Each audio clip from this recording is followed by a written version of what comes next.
Well, good evening, everybody. Fun to be back home in Washington. Lots of good friends to reunite with tonight. And you already had your main course with Senator Ayotte and Secretary Chow. So this is the light, fluffy dessert as an accoutrement.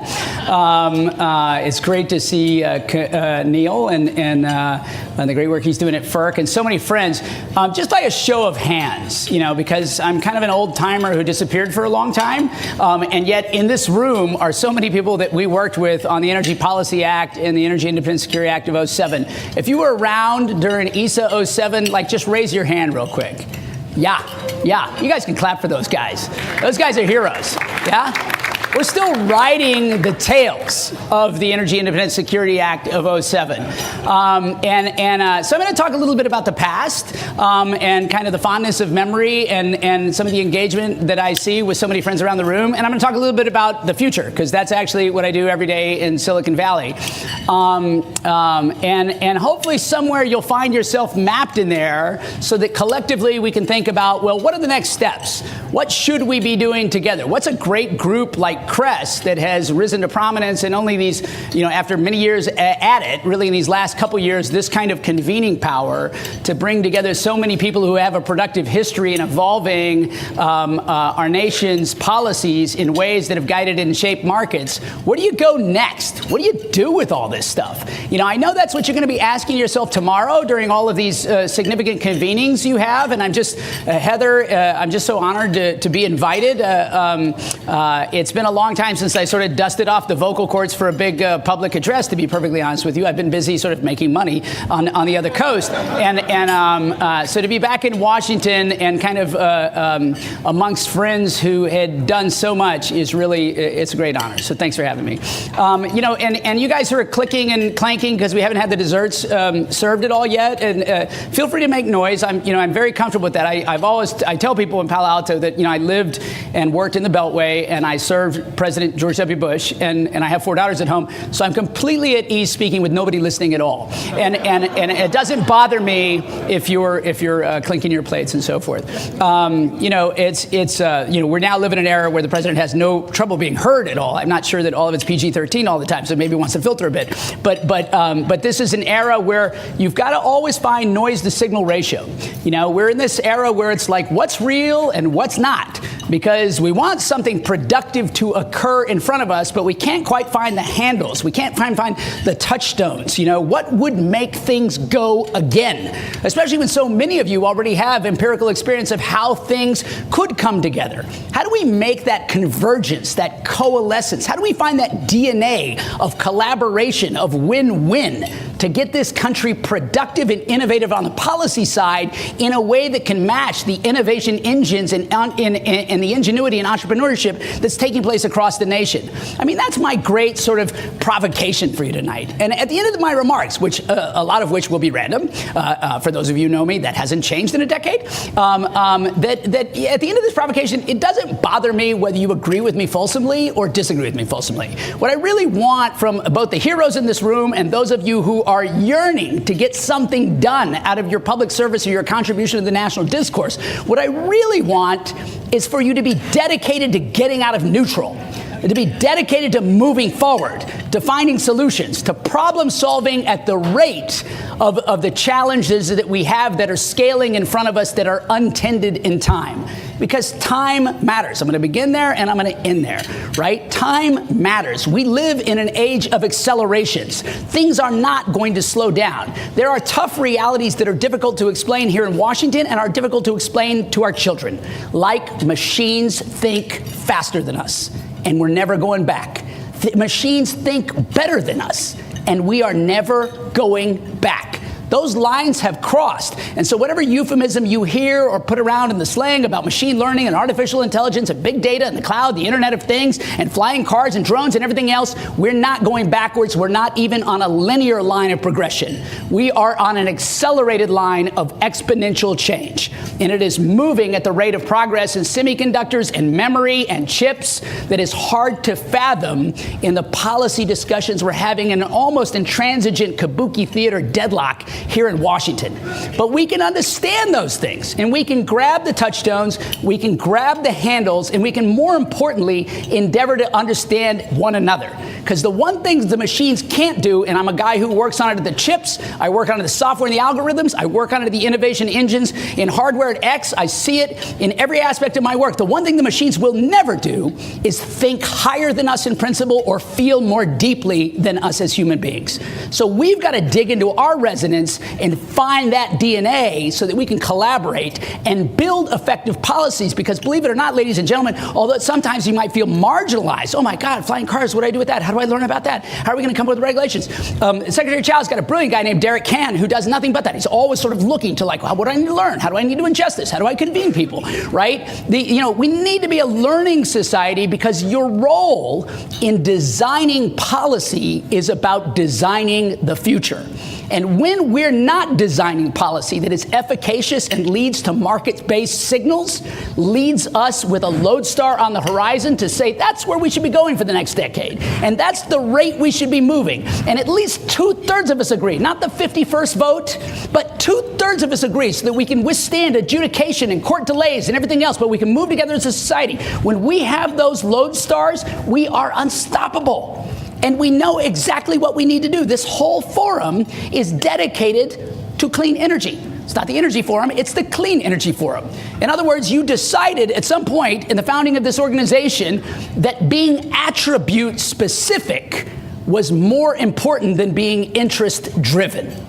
Okay, attribute specific, interest driven. When I was doing my work at the Department of Energy, I used to call this scrum the circular firing squad, right? Everybody line up, and on 3 go, wind guys, we're against the solar guys, you're against the nuclear guys, you're against oil. You have this big thing, and it'd be like, whoa. Aren't we, we're all on the same team. This is like Team America. Remember? We're all on this same sort of team. So when you change that from an interest-driven discussion and move it into an attribute discussion, you change the nature of the possibility of the dialogue, right? What is it we can achieve together if we all accept that Republicans and Democrats want to drink clean, healthy water, want better habitats, want their kids to run in wild green spaces, want the air we breathe to be detoxified? What is it we can achieve together when we say that is the end state? We have to be attribute specific, technology neutral, and interest free. The interest is our progeny, right? The interest is what we leave behind as legacy. That's your great challenge in your dialogue tomorrow. How do you resurrect that feeling from 10 years ago when we look across the table with certain rules? I mean, I was a business guy transiting through Washington. I was really an odd duck here, as everybody told me the first couple years. And then sooner or later, they're like, oh, odd ducks making some progress. But I was really lucky. I was really lucky in the most unfortunate way for our country. We had an energy crisis. We had the worst, highest oil prices of all time, $147 oil. We had the worst, highest natural gas prices of all time, right? So in a pinch of and we had just had these 2 massive superstorms that were inexplicable, Rita and Katrina, that knocked out a major American city, right? So all of this, never wasting a crisis as an opportunity, all of this hit, and we said, and we pulled together just in the shadow of 9/11 with our young people abroad fighting a war and said, what is it we should be doing to eliminate the influence of oil on the leverage that is given over to people who hate us? Right? It's a very simple sort of binary proposition, right? What do we need to do for our kids? In a way, that national security challenge still exists, even though it abates, because we have seemingly limitless primordial oceans of shale beneath us. So we relax a little bit. Well, now we got the oil, so we don't have to care about addiction to oil anymore. Actually, even if you have all the heroin you want, an addiction's still an addiction. It will kill you, okay? So that's why oil companies are taking the lead today and saying we don't want to be oil companies. We want to be energy companies. We want to be innovation companies. We want to be science and technology companies. We want to endorse Paris. We want to come out with a price on carbon. We want certainty. We want a lodestar. We want the government to give the lightest possible touch that gives us direction on the horizon for us to move in the most free, agile, flexible way to do what we do with free enterprise and markets to succeed and thrive and innovate and win. That's what Chevron and Exxon came out this week. And the funny thing is, there's a whole electorate out there going, oh, Karsner, your party is totally sold out to the oil guys. And I'm going, well, no, they're not, because my party right now is not endorsing Paris and is not for a carbon price and is not for any of these things. It's weird. I got it. There's a bit of a regression. There's a bit of stagnation. You can't quite explain it. I would call it an aberration. But the party that innovated what Ken Burns called the best American idea, conservation, that started a global movement in our national parks, the party that created the Environmental Protection Agency, the party that came up with the best climate negotiation of all time in a treaty, the Montreal Protocol, that same party has the capacity to better innovate solutions with its pulse point on the marketplace to understand entrepreneurs and innovators to problem solve a problem that is functionally a tragedy of the commons. It's just, well, thank you. Thanks, Kelly. I'm getting applause from Senator, or that's a great honor in my life. Thank you very much. And so I don't really accept sort of these common, narrow bounds of discussion. What I think of it is as the momentary need for generous outreach in education, information, and detailed engagement to people who have been left out, polarized, or balkanized from the discussion. And I mean that both in terms in Washington, and I mean that in terms of the constituency of what Secretary Chow rightfully pointed out is the rural middle. I have always detested, notwithstanding my own commuter patterns for the last decade, I have always detested this phrase, fly over America. Because I am from that place, that flyover American place that yields so many young men and women to serve their country in the most difficult ways in the most difficult places. So I don't like that idea that we only have coastal prosperity and we are not lifting this nation together. To do that, this thing that you pointed out, Secretary Chow, to do that, we have to be deliberative in designing a just transition.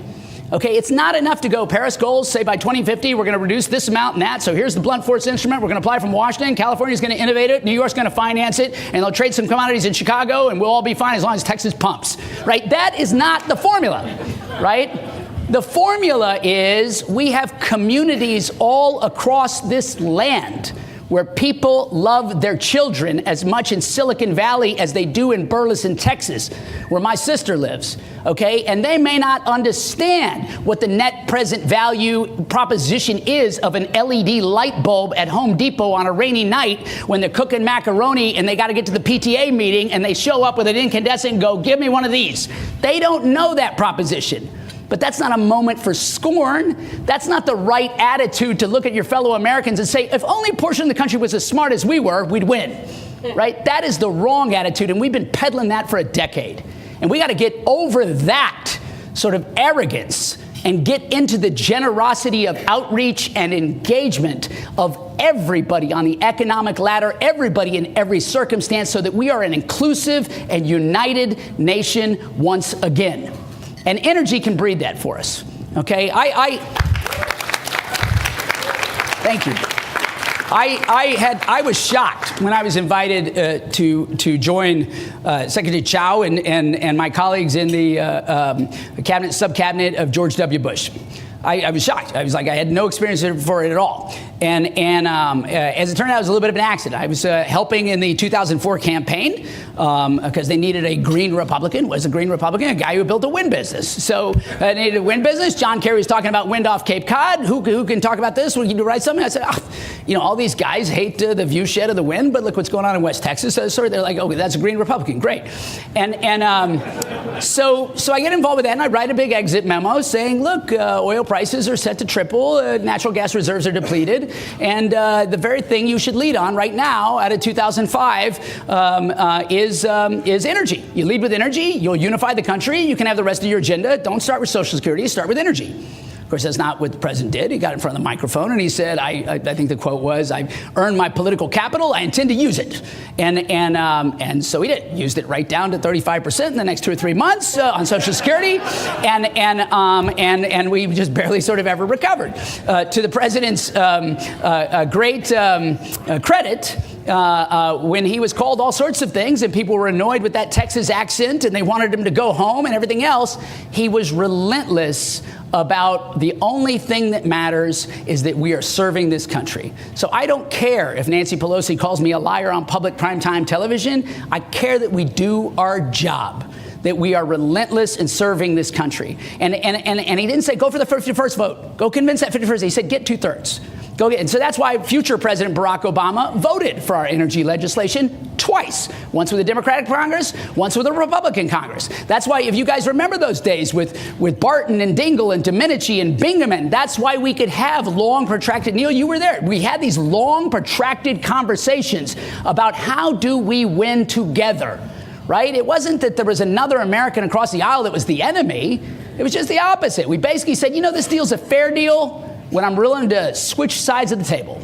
If I was willing to take your deal, it would be a fair deal. That's a fair, we're not going to leave this room until we get that kind of deal done.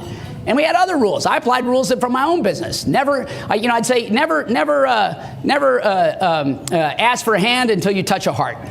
Find out what people need. Find out what people need to win, no matter where they're from in this country. Whether they're from San Francisco, whether they're from Dallas, whether they're from Illinois, whether they're from Oklahoma. Find out what they need and touch their heart. Assume the fact that every single American loves their children, cares about their community, and wants this country to be better. Start with that assumption, and the rest gets a lot easier if it's authentic and it's genuine.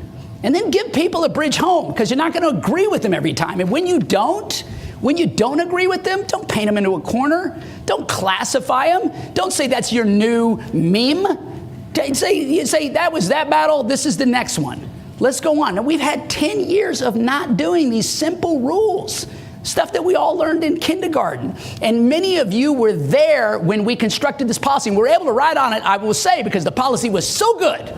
It was so good and predictive for the most part. We missed on a few. Biofuel standard, I'm not going to talk about it. But for the most part, for LED lighting commercialization, for taking us out of intermittent, erratic PTC and ITC and moving into these long-term predictable incentive patterns, for decoupling the price of oil from the oxygenates, on so many things that we architected, it has lasted us this decade. So when President Bush called for a 20 and 10 plan, we will reduce our oil dependency by 20% in 10 years, we hit it. We had a stretch goal, and everybody after that State of the Union said that is absurd.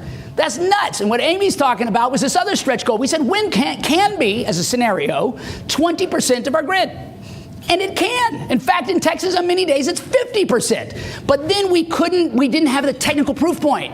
And the very definition of faith is trusting beyond what you can confirm to be true. But we're Americans. That's how we got to the moon. We didn't say, prove it to me in 1960. I'm not going to do it unless you can prove it. We said we believe in ourselves. We conceive it. We believe it. We can achieve it. We're going to do it. And we set those stretch targets. And there hasn't been a single mandate, a single stretch target, not lighting, not renewable energy, not a future clean energy standard that we not have only met, we have exceeded and outpaced every one of them. I dare you to find a single target anywhere in this land that Americans set for themselves that we didn't blow through the roof of it, okay? And every one of them started on the day going, you can't do it. Can't be done.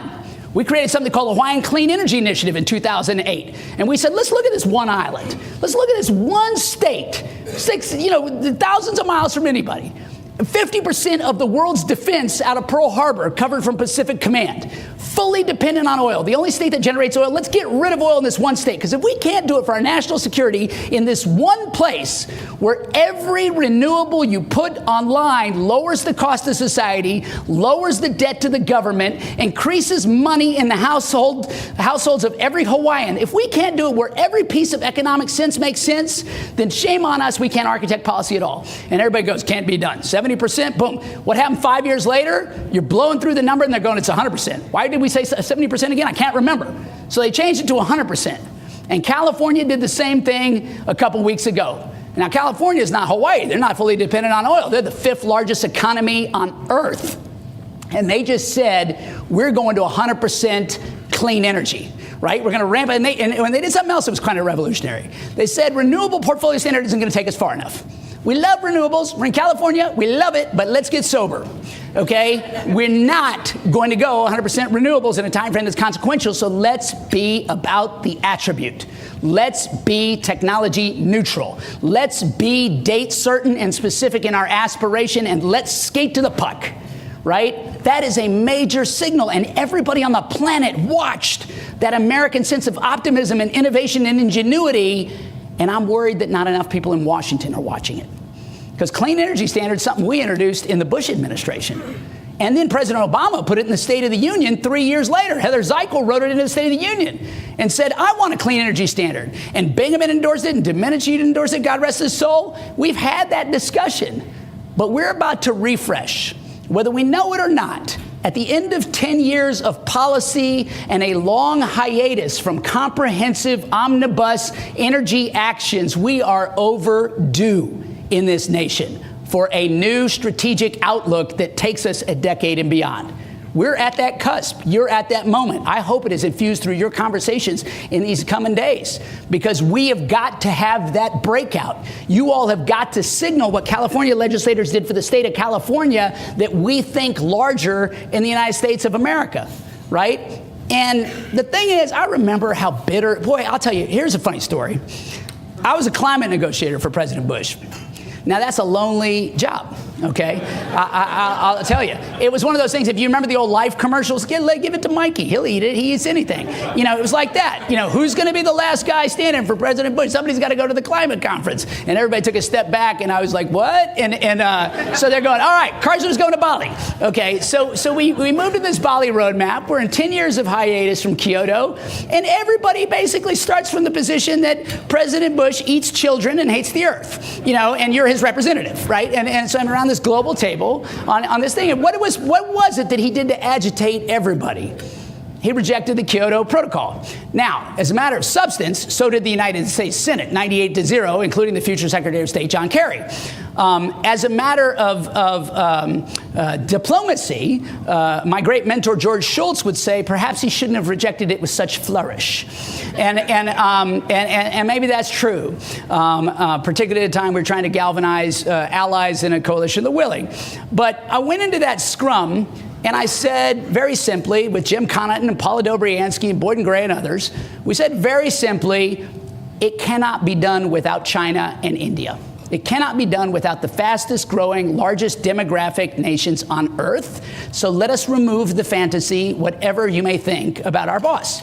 And so in an era of possibility that was barely noticed because people had moved on from that Texas accent and were in the excitement of hope and aspiration and future and change, in that era, we entered the Bali Roadmap. Okay, which many of my friends from the Clinton era and future climate negotiators would tell us was actually the blueprints for Paris. And I usually correct them and say, yes, but the Bali Roadmap had enforcement. The Bali Roadmap had teeth, so it was actually a little bit stronger.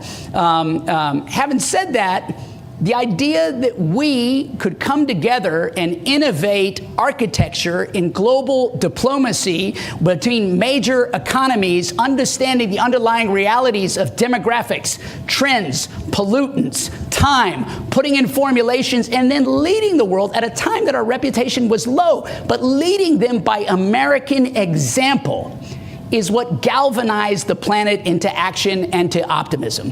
And we still have that moment. You know, I was in Paris. It was this great sort of kumbaya moment. And I don't want to degrade any of it. My friend Christiana Figueres did enormous work pulling people together for a moment that was about universal recognition of a known problem. Now, that's different than either devising or deploying problem-solving solutions in a time frame that is consequential. One might almost say it's a baby step. Celebrate it, hallelujah.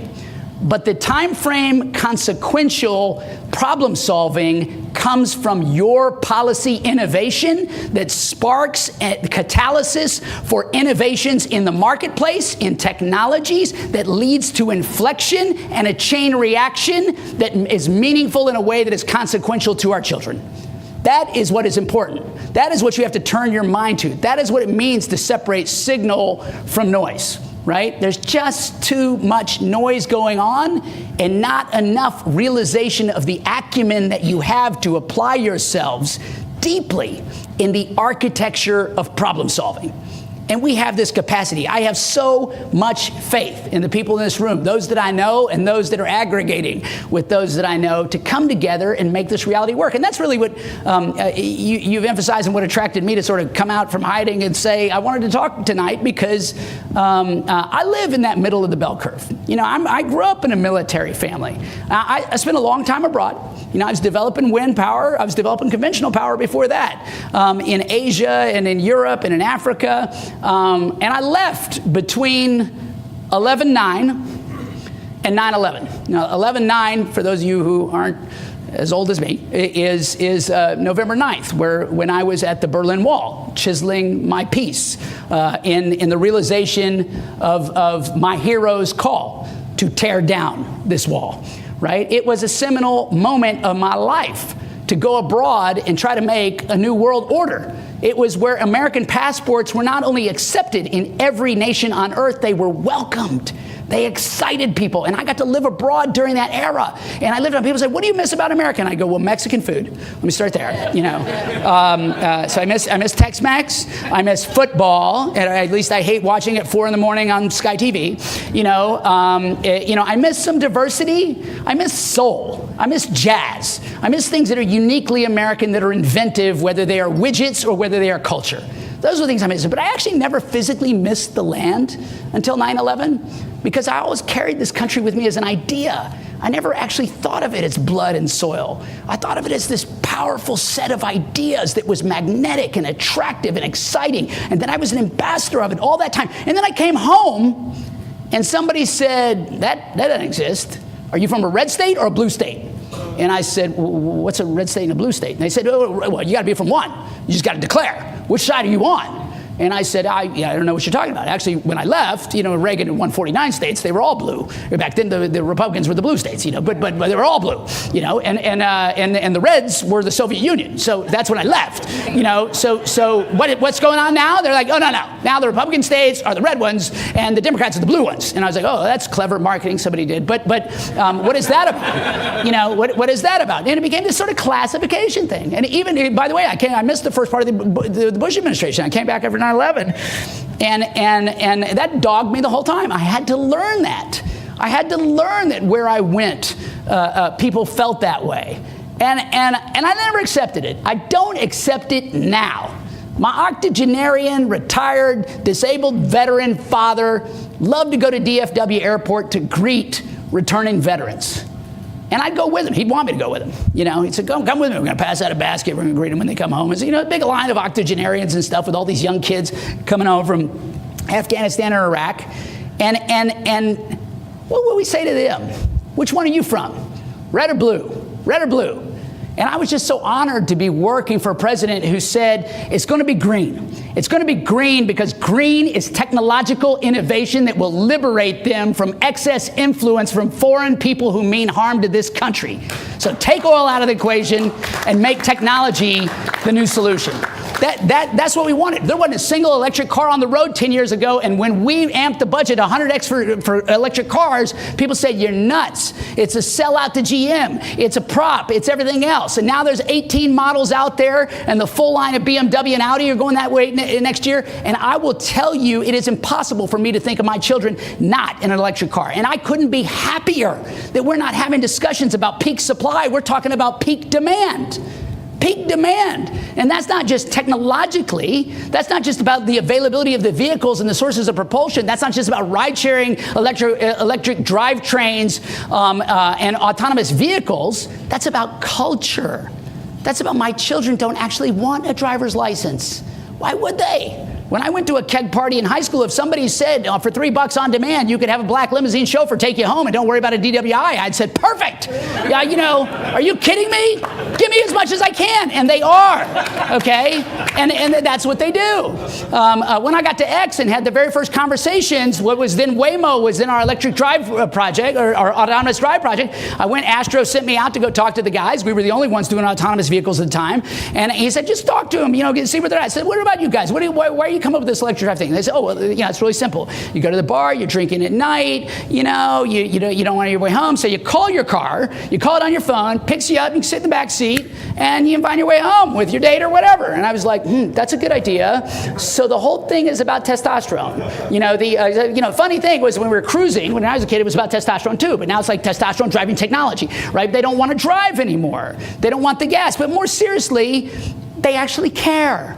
These millennials physically care about what comes out of the tailpipe. I'm not sure they care that much about what EPA rates the tailpipe emissions. They are driven towards it should be zero because it's within our capacity to make it zero. We have the technology. It's not even aspirational. It's not even a dream. Back then we were setting stretch goals that were a dream beyond what we knew. We had no LED lighting products on the market. Today you wouldn't build a commercial building in America without LED lighting. It's impossible to think of. That's a decade. That's 120 months. We didn't even see over the horizon. Today, they immediately see over the horizon because the exponential curve is so great. The Moore's law is feeding all of this at such a rate that the kids see it over the curve and they say, all I got to do is drive down the price. All I got to do is come up with a better mousetrap in time and everything else. So really, all we have to do in policy innovation circles is get out of their way, is convince them that we're not about dysfunction.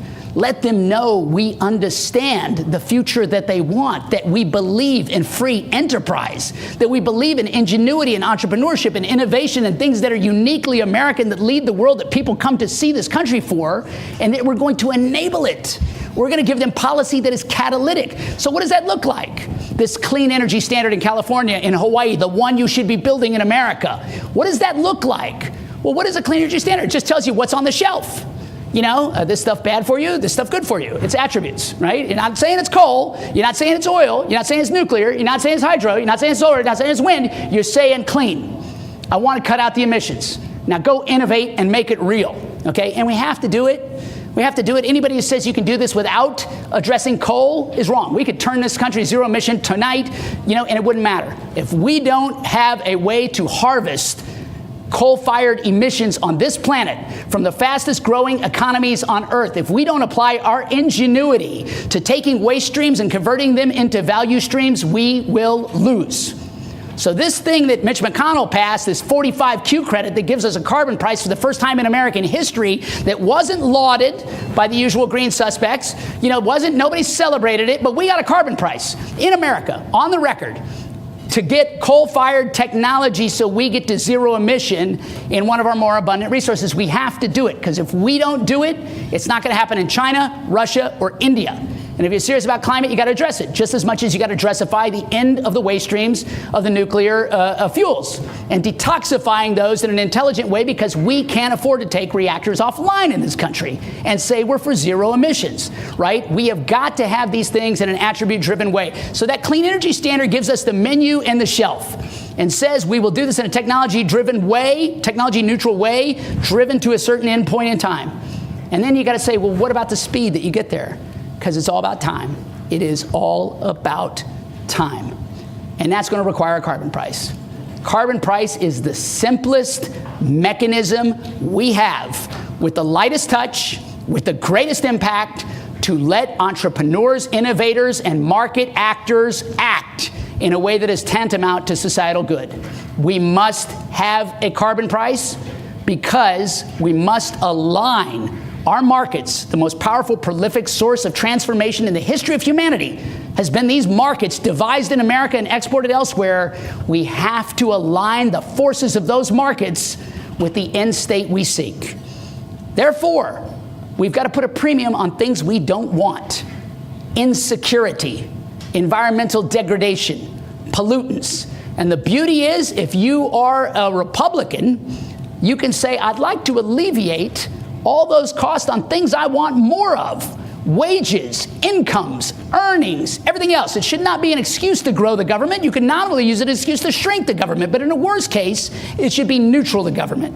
It should be a pass-through by us changing the things we place a premium on so that we signal the things we want: a cleaner, healthier, natural security, a safer, secure, national security. We got to have them both. You guys have all the power in this room to make that real. I'm sorry, I had all this stuff to talk to you about, and I didn't talk about a single thing of it. Not a single thing. I'm just so fired up to see you guys, and I want you to win. Do I have any more time? I don't even know who the timekeeper is. How you doing? Good. Okay. Well, let me just wrap it up by saying, I hope I was hitting on some of the stuff you wanted. I'm deeply passionate about what you all do, and I'm deeply, deeply optimistic about seeing so many friends in the room who architected so much, who crossed the aisle in so many ways, and who interacted with such openness and generousness of spirit to develop this last decade that we've been riding through.